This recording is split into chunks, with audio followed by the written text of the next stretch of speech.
Assalamualaikum warahmatullahi wabarakatuh. Hamdan wa syukranillah, salatan wa salaman ala rasulillah, amma ba'du.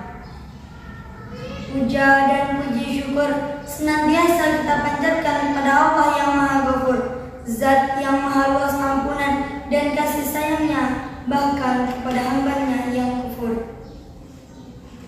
Maka sepantasnya kita bertafakur atas segala kenikmatan yang tiada terukur, dan jangan sekali-kali kita berbuat tidak jujur, apalagi takabur.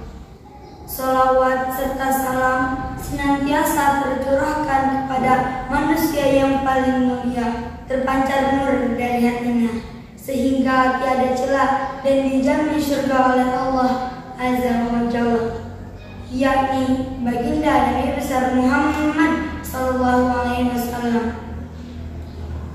Semoga kita yang di sini, yang di rumah dan di sosial media diakui sebagai umatnya. Amin ya rabbal alamin.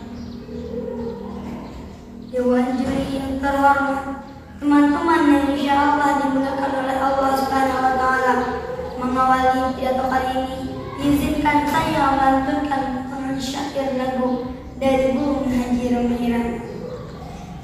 Hei manusia, hormati ibumu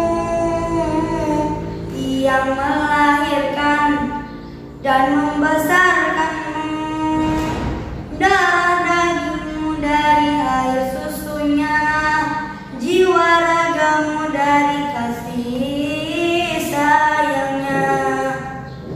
Bila kau sayang pada temanmu, lebih sayanglah pada ibumu.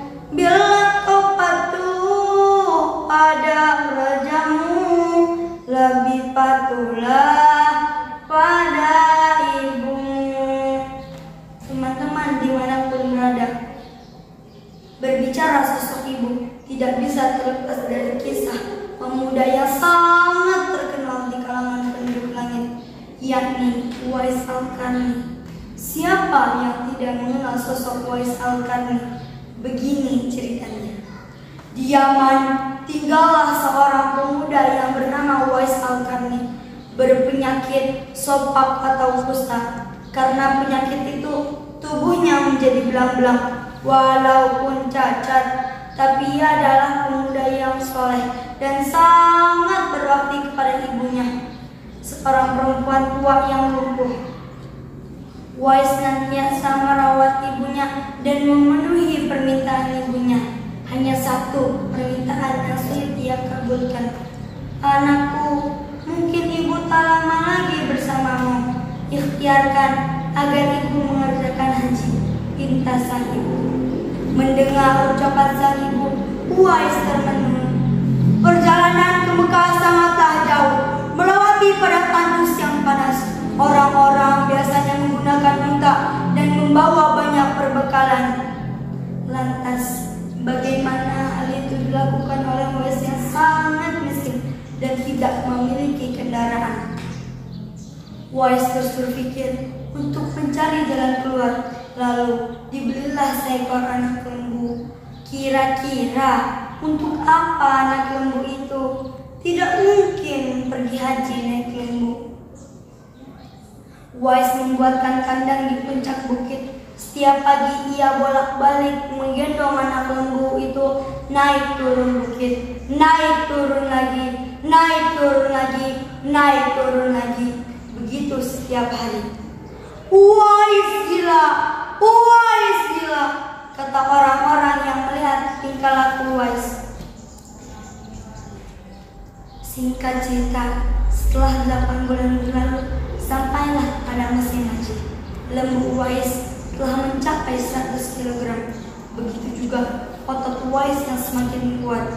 Ia menjadi bertenaga untuk mengangkat barang. Tahukah sekarang teman-teman apa maksud Uwais menggendong lembu setiap hari?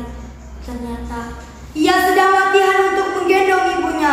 Uwais menggendong ibunya berjalan kaki dari Subhanallah, alangkah besar cinta Uwais pada ibunya itu. Ia rela menempuh perjalanan jauh dan sulit demi memenuhi keinginan ibunya. Uwais berjalan tegap menggendong ibunya wukuf di Ka'bah. Ibunya terharu dan bercucuran air mata telah melihat Baitullah. Kemudian ibu dan anak itu berdoa. Dewan juri dan teman-teman dimanapun berada, tahukah doa apa yang dipanjatkan oleh Uwais Al-Qarni? Ya Allah, ampunilah semua dosa ibu, kata Uwais. Ibunya terheran lalu bertanya, bagaimana dengan dosamu? Uwais menjawab, dengan diampuninya dosa ibu akan masuk surga. Cukuplah ridho dari ibu yang akan membawaku ke surga.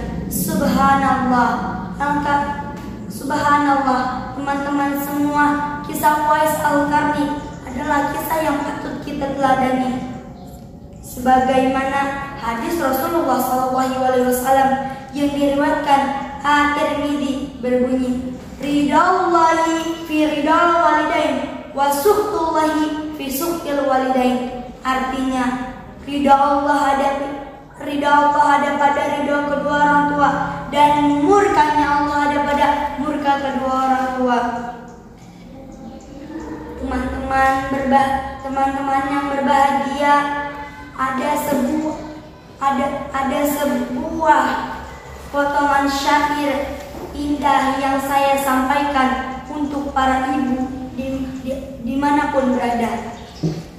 Oh ibuku, engkaulah wanita yang ku cinta selama hidupku.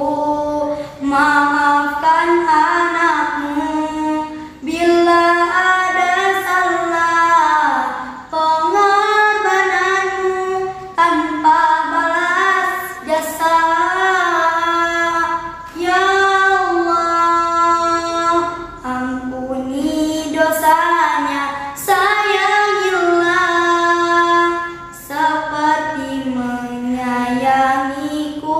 Berilah ia kebahagiaan di dunia juga di akhirat, di dunia juga di akhirat. Ibumu, ayahmu, teman-teman dimanapun berada, selagi surga masih nampak jelas di antara dua telapak kakinya, mari sama-sama kita berusaha untuk senantiasa mengukir senyum di bibirnya. Tak banyak yang saya sampaikan, tapi insya Allah bermanfaat dan berkesan. Sebelum saya tutup, ada pantun yang mau lewat. Pergi memancing ke sungai Sula, nila dipancing di hari senja. Salam undur dari saya, Haira si manis teh. Akhirul kalam, wassalamualaikum warahmatullahi wabarakatuh.